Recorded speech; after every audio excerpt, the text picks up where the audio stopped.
सो ये podcast series में हम डिस्कस करेंगे कॉर्पोरेट टैक्सेशन एंड लिटिगेशन। तो कॉर्पोरेट टैक्सेशन एंड लिटिगेशन ये जो सब्जेक्ट है एक सीए फर्म का एक कोर एरिया है। तो पहले अगर हम लोग देखें जो मेजर क्या चेंजेस आए तो उसमें फर्स्ट ऑफ ऑल इस सर्वे सर्च एंड सीजर में ब्लॉक असेसमेंट में चेंजेस आए। तो ब्लॉक असेसमेंट में कॉन्सेप्ट ब्लॉक का ये है कि कभी किधर भी सर्च होता है कि जो रेड बोलते हैं हम लोग, तो रेड अगर किसी के घर पे या ऑफिस पे होता है तो उसमें 6 साल का ब्लॉक असेसमेंट होता है और 6 साल के ब्लॉक को असेस किया जाता है last the year in which the search is carried out. तो पूरा एक ब्लॉक जो 6 साल का है उसको ब्लॉक असेसमेंट बोलते हैं। तो जो आप ये ब्लॉक असेसमेंट के बारे में बता रहे हैं तो ये मतलब किनको एप्लीकेबल होगा, मतलब जहाँ सर्च हुई है उनको इंफॉर्मेशन मिली वो सारी पार्टी को, मतलब किन एसएससीज को ये?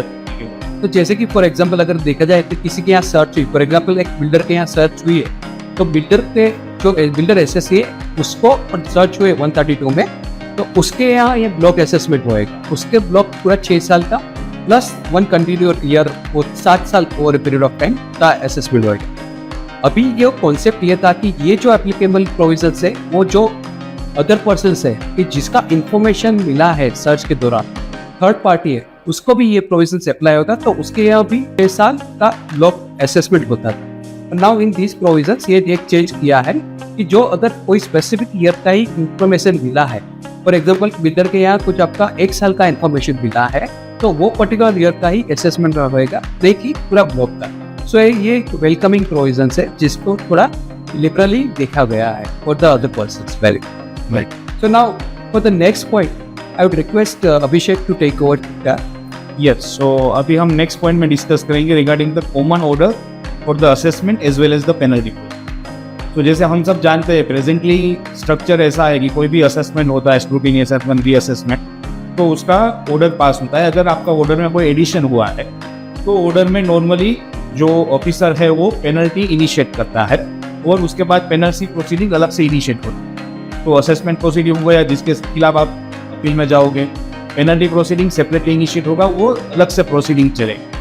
अभी अगर आपका अपील में पेंडिंग है केस तो वो पेनल्टी प्रोसीडिंग अबेंस में रहती थी एक प्रेजर। तो अभी उन्होंने क्या प्रपोज किया है कि ये दोनों ऑर्डर्स एक ही ऑर्डर में साथ में कर देंगे, assessment as well as the penalty. लेकिन अगर उससे असेसी को नुकसान ना हो इसलिए उन्होंने ऐसा बताया है कि अगर जो डिमांड है पेनल्टी की वो रिकवरेबल नहीं होगी up to the decision of the first appeal और उस पर इंटरेस्ट भी नहीं लगेगा। फर्स्ट अपील के डिसीजन के बाद ही उस पर इंटरेस्ट लगना चालू होगा। सो दे हैव बैलेंस दिस। लेकिन अगर इसमें अगर प्रोज एंड कॉन्स देखें तो अच्छी बात यह है कि आपका टाइम बचेगा। 2 प्रोसीडिंग की जगह अगर आप 1 प्रोसीडिंग कर रहे हो तो आपका टाइम बचेगा। लेकिन अगर नेगेटिव चीज़ देखें तो ये है कि प्रेजेंटली क्या होता है, कई केसेस में एडिशन हो चुका है लेकिन पेनल्टी में फिर भी आपको रिलीफ मिलती है। उन वेरियस ग्राउंड्स पेनल्टी में भी ड्रॉप तो वो आपको रिलीफ मिलती है। लेकिन जब असेसमेंट ऑर्डर और पेनल्टी अगर साथ में ही होगा तो इट इज़ वेरी लाइकली कि वो दोनों ही कंफर्म करेगा। कोई ऑफिसर ऐसा नहीं करेगा कि ऑर्डर में एडिशन करे और पेनल्टी ड्रॉप करे, तो जो वो काइंड ऑफ मैंडेटरी पेनल्टी हो सकती है इस प्रोविजन। सो सेटल प्रिंसिपल ये था कि penalty and assessment and penalty proceedings are the separate process. और जब तक असेसमेंट कंफर्म नहीं होता कि अगर मेरा एस्केपमेंट ऑफ इनकम है या कोई भी मेरा इश्यूज है उसमें कोई अगर डिबेटेबल इश्यूज है तो जब तक कोर्ट फाइनलाइज नहीं करती तब तक पेनल्टी नहीं लगती। तो it was kind of a सब जुडिशियल। नाउ इसमें पेनल्टी भी साथ में लगा कि ये लोग का कॉन्सेप्ट ये प्रिंसिपल को अनसेटल कर रहा है कि penalty proceeding as well as the assessment proceeding are at par. तो थोड़ा मेरे हिसाब से वो इजी नहीं है प्रोविजन। इसको अभी तक की जो सेटल प्रोविजंस थे वो काफ़ी सेटल थे और इजी भी थे टू अंडरस्टैंड। सो अभी हमने डिस्कस किया रिगार्डिंग द ऑर्डर। अब ऑर्डर में जो हम डीन मेंशन करते हैं तो डीन के रिलेटेड भी कुछ चेंजेस है। I would request Vama take up that changes. So there was a circular in 2019. उस सर्कुलर के हिसाब से every document has to have a DIN number, DIN number, जो एक document identification number. So that was a technical requirement. अब because of that order, what was happening is कि कई बार technical error होता है कि DIN number थोड़ा गलत लिख दिया या किसी नोटिस में किसी ऑर्डर में वो DIN नंबर कोट करना रह गया। So because of this mistake what used to happen is that the various notices which would have been valid otherwise they would they were rendered as invalid. और कई orders जो technically और act के मुताबिक normal valid orders थे, but because of this small technical error that DIN has not been quoted or the DIN quotient is incorrect, the orders were regarded as invalid.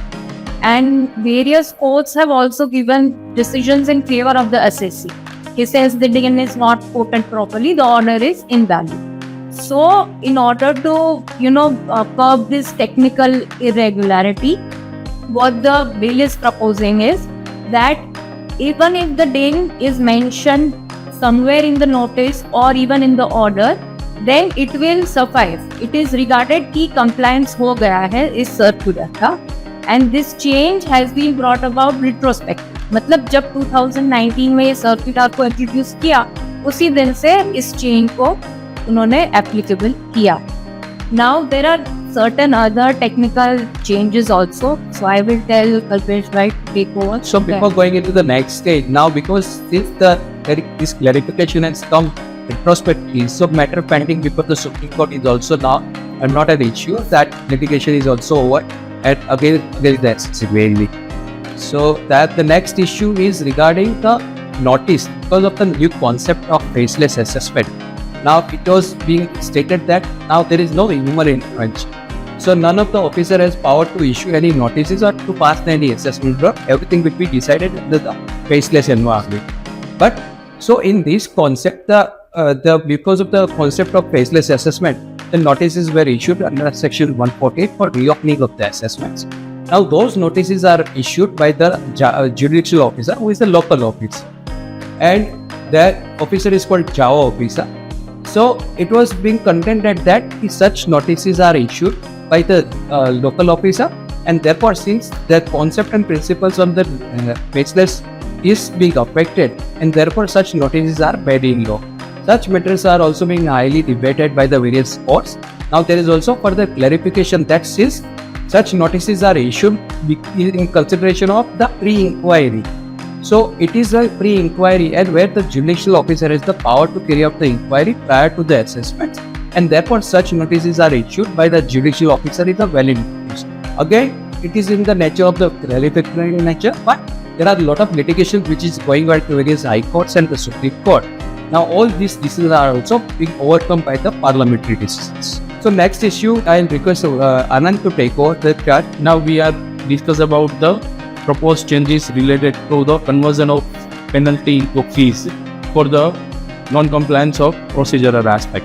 Income tax पे procedural aspect के लिए काफ़ी सारी penalties का प्रावधान है, लेकिन ये बजट में वो पेनल्टीज को फीस में कन्वर्ट करने का प्रपोज किया. उसका रीज़न एक है कि लिटिगेशन को थोड़ा लोअर साइड करना था, तो ये प्रोसीजरल एस्पेक्ट में पेनल्टी की जगह पे अब फीस चार्ज.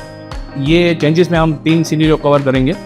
फर्स्ट रहेगा, अगर बुक्स ऑफ अकाउंट ऑडिट नहीं किया हो तो वो केस में पहले 0.5% ऑफ टर्नओवर और मैक्सिमम 1,50,000 तक की पेनल्टी थी. अभी वो फीस हो गई है, तो उसमें 75,000 और 1.5 लाख तक की fees depending upon the delay of period के ऊपर डिपेंड रहेगा.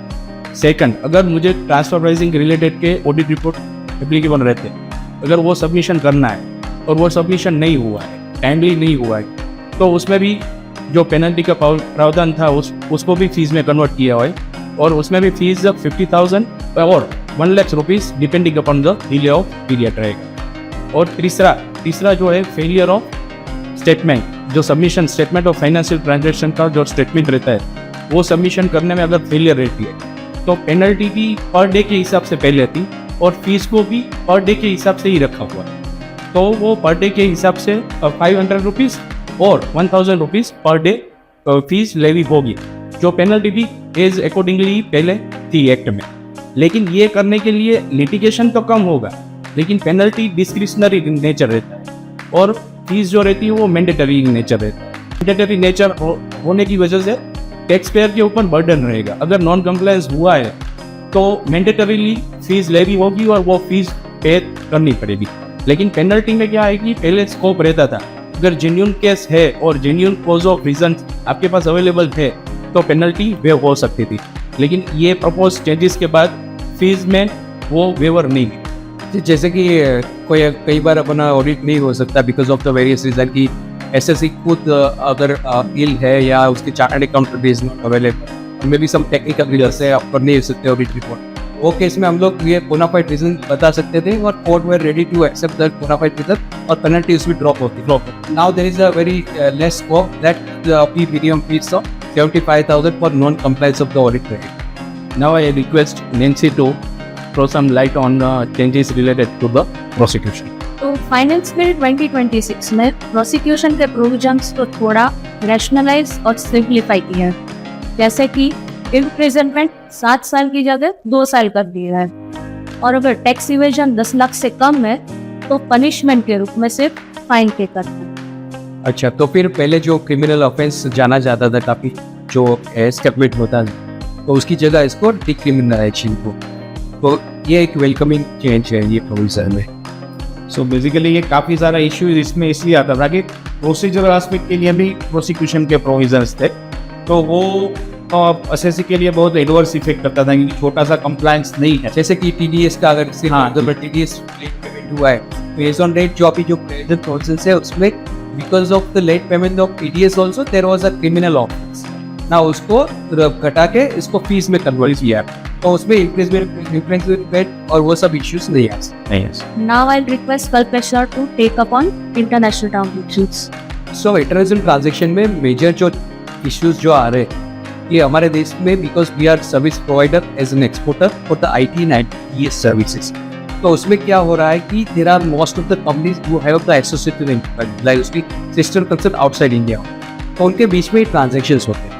तो क्या होता है कि उसके between the two associated enterprises उसके ट्रांजेक्शन्स जो होते हैं उसका प्रॉफिट मार्जिन क्या हो सकता है, उसमें ऑलवेज डिबेट रहता है। तो under the transfer pricing provisions there is a concept for arms length price. तो आर्म्स लेंथ प्राइस में क्या होता है कि अगर आपका जो प्रॉफिट है वो margin with in the arms length price होना चाहिए कि जो कंपेरेबल टू आउटसाइड पार्टीज भी है।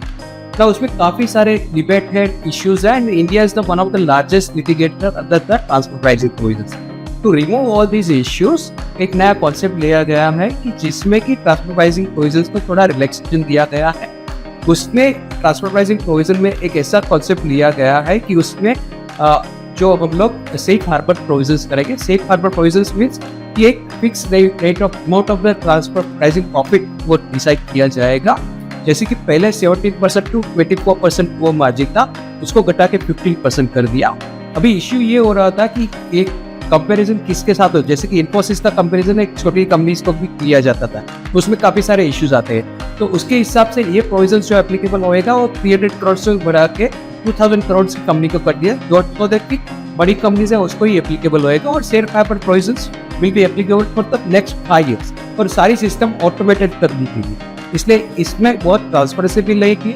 ये हिसाब से क्या हो सकता है कि काफी सारे ट्रांसफर प्रोविजंस के जो लिटिगेशन है वो अवॉइड हो सकते। सो अभी हम लिटिगेशन और ट्रांसफर प्राइसिंग के प्रोविजन समझने के बाद आते हैं कॉर्पोरेट एंड बिजनेस टैक्सेशन पे। अभी एक प्रोविजन ऐसा है कि जिससे normally most of the business units जो एम्प्लॉइज से डिडक्ट करते हैं कोई भी contribution to any employ welfare fund, जैसे कि PF हो गया या कोई और एम्प्लॉय वेलफेयर फंड, ये जिसके लिए मैं कंट्रीब्यूशन एम्प्लॉय की सैलरी में से डिडक्ट करूंगा and then I need to deposit with the government और फंड। सो अभी उसमें ऐसा प्रोविजन था कि जैसे मैंने डिडक्ट किया हुआ है तो मुझे वो जो डिपॉजिट करना है वो विद इन ड्यू डेट करना होता है।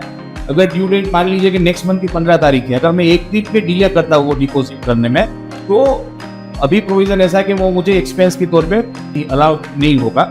और इसमें गुजरात हाईकोर्ट का जजमेंट भी था कि आपको नहीं मिलेगा ये एक्सपेंस के तौर पे, तो वो काफी लिटिगेशन था। इसको थोड़ा रिलैक्स किया हुआ है, इंसेंटिव प्रोवाइड किया है कि अगर मैं वो जो कंट्रीब्यूशन है जो मैंने एम्प्लॉय की सैलरी से डिडक्ट किया है वो मैं अगर ड्यू डेट को रिवाइज किया, ड्यू डेट मतलब कौन सी ड्यू डेट, क्योंकि रिटर्न फाइलिंग की ड्यू डेट, मतलब जो नेक्स्ट साल में मैं जब ITR फाइल करने की जो मेरी ड्यू डेट है उससे पहले भी मैं अगर डिपॉजिट कर देता हूँ तो that will be sufficient compliance और उसमें कोई मुझे डिसअलाउंस का दर्द नहीं रहेगा, तो वो मुझे अलाउड होगा और इसमें कोई डिसअलाउंस नहीं होगा। तो we can say this is the welcome change and we must appreciate it. और अभी इसके बाद another topic related to corporate taxation is MET. So I would ask Vama to throw some light on the changes related to MET. So MAT is minimum alternate tax, which is currently applicable to companies which are paying tax at a higher rate and claiming various deductions. जो companies lower rate पे tax पे करती है, अभी उनके लिए mat का provision applicable नहीं है। अभी मैट टैक्सेशन में कैसे होता है कि अगर इस साल में आपने टैक्स एज पर मैट पे किया है, फिर अगले साल में if you pay tax as per the normal taxation, तो जो मैट का क्रेडिट है वो आप नेक्स्ट ईयर यूटिलाइज कर सकते। So now what they are proposing is कि फ्रॉम 1 अप्रैल 26 ये जो मैट का क्रेडिट एक्यूमुलेट होता था that will not be allowed, and as a relief और as a concession what they have said is कि अभी मैट का जो करंट रेट है वो 15% है, उस रेट को रिड्यूस करके उन्होंने 14% कर दी। नाउ अगर कोई there are companies that shift to the new tax regime from 1/4/26, so those companies will still be allowed to utilize the MAT credit that is already being accumulated. So basically here the intention is to insist more and more companies they shift to the new tax regime and they want to discontinue the old tax regime. So in case of utilization of MAT credit, domestic companies have a cap of 25%. So whatever the amount of tax that they are supposed to pay in a particular year, they can utilize only 25% of the credit for payment of that tax. For foreign companies there is no cap. For example, कोई भी foreign company है, उनका tax payable आया से 5 lakh. So if they have MAT credit outstanding more than that, so the 100% of that credit can be utilized and they need not pay any tax. So basically इसमें ऐसा हुआ कि जो companies है with old reason जिसे बोलती है, जो हायर टैक्स भर रहा है विथ सर्टेन डिडक्शंस, उनको मैट एप्लीकेबल था, बाकी किसी को मैट एप्लीकेबल नहीं था। तो most of the companies way out of the MAT. लेकिन मैट में वो क्रेडिट का कंसेप्ट इसलिए था कि वो मैं बुक प्रॉफिट पे टैक्स भर रहा हूँ, मेरा इनकम टैक्स में तो कोई प्रॉफिट है ही नहीं, तो मैं बुक प्रॉफिट पे टैक्स भर रहा हूँ, इसलिए मुझे वो नेक्स्ट ईयर क्रेडिट देते। लेकिन जैसे हमने डिस्कस किया कि ये टू डीमोटिवेट कि लोगों को उसमें नहीं रखना है ओल्ड डिजाइन में, इसलिए डीमोटिवेट करने के लिए प्रोविजन लाया है कि मैट क्रेडिट नहीं मिलेगा। So people companies get motivated to switch to the new design. ये सब कुछ डिस्कस करने के बाद अभी हम डिस्कस करेंगे इंटरेस्ट के जो एक्सपेंस रहते थे, अदर सोर्स इनकम के सामने जो सेटअप मिलते थे, उसके बारे में डिस्कस करेंगे। तो ये अमेंडमेंट जो बजट में प्रपोज किया गया था, उसके पहले जो डिविडेंड इनकम और इनकम फ्रॉम म्यूचुअल फंड जो रहते थे, जो एज अ ट्रीटमेंट उसको अदर सोर्स इनकम में मिलती थी, तो उसके सामने इंटरेस्ट रिलेटेड जितने भी एक्सपेंस थे उसके डिडक्शन मिलते। ये बजट में चेंजेस ये हुआ है कि ये जो इनकम रहेगी डिविडेंड और income from unit of mutual fund में से, उसके सामने इंटरेस्ट के रिलेटेड जो भी एक्सपेंस है उसके कोई डिडक्शन नहीं मिलेंगे। सो मुझे लग रहा है कि ये चेंजेस करने का रीज़न इसलिए प्रपोज है क्योंकि ये जो डिविडेंड इनकम और इनकम फ्रॉम म्यूचुअल फंड से जो रहती है वो एक काइंड ऑफ पैसिव इनकम रहती है। सो पैसिव इनकम होने के वजह से ये इंटरेस्ट रिलेटेड जो भी एक्सपेंस रहते हैं उसका डिडक्शन ये बजट में से प्रपोज करके उसको निकाल दिए गए और डिडक्शन कोई सेटअप नहीं होगा। तो मेरे हिसाब से ये बहुत इसका इम्पैक्ट बहुत फार रीचिंग रहेगा। तो काफ़ी कॉर्पोरेट से जो बोरोड फंड से इन्वेस्टमेंट करती है और वो इंटरेस्ट जो है that is part of the investment. तो मेरे ख्याल से इसमें काफ़ी सारे और बेसिकली इसमें भी ऐसा था कि पहले तो पूरा इंटरेस्ट मिलता था, फिर जो रिसेंट चेंजेस हुए उसमें उन्होंने 20% का चीज रखा है कि 20% मिलेगा और अभी तो पूरा निकाल दिया। जो रीजन भी है वो कि अल्टीमेटली इन्वेस्टमेंट कॉस्ट है, तो आप यू कैन नॉट से it is passive income, so it will affect the assessment। Now Nancy will guide on changes related to the cooperative society. तो कोऑपरेटिव सोसाइटी में इंटरेस्ट और dividend income 100% as a deduction old regime में मिल रहा था, जो कि ये बजट में न्यू टैक्स रिजिम में भी मिलेगा। ये इंटरेस्ट जो है इंटरेस्ट और interest from any of the banks और it is only for the cooperative society. Interest from cooperative. Okay, cooperative. तो ये कंटिन्यू रहेगा एनटीसीबी। यस। और उसमें कुछ ऐसा भी है subject to distribution to the members. Yes.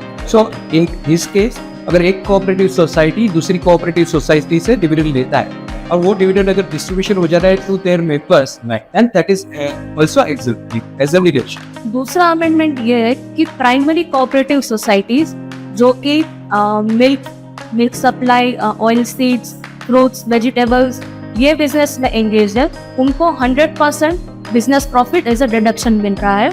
उसमें 2 कैटेगरी और ऐड की है जो कि है कैटल फीड और कॉटन सीड्स। तो जो प्राइमरी कोऑपरेटिव सोसाइटीज है जो ये बिजनेस में भी एंगेज है, अब उनको भी 100% of the profit as a deduction मिलेगा। पर इसमें एक डिबेट बहुत बड़ा चल रहा है कि which is the primary society, cooperative society, वो डिफाइन नहीं किया गया और उसमें बहुत सारे लिटिगेशन चल रहे हैं। तो वो भी एक इश्यू है जो उसमें क्लैरिफाई होना चाहिए था, तो ये बजट में नहीं किया। So with this discussion if we'll go through the entire discussion, though certain provisions are welcoming provisions and certain provisions will have the larger effect for the further litigation also. So ultimately, this is going to have a larger effect for the corporate SSE also.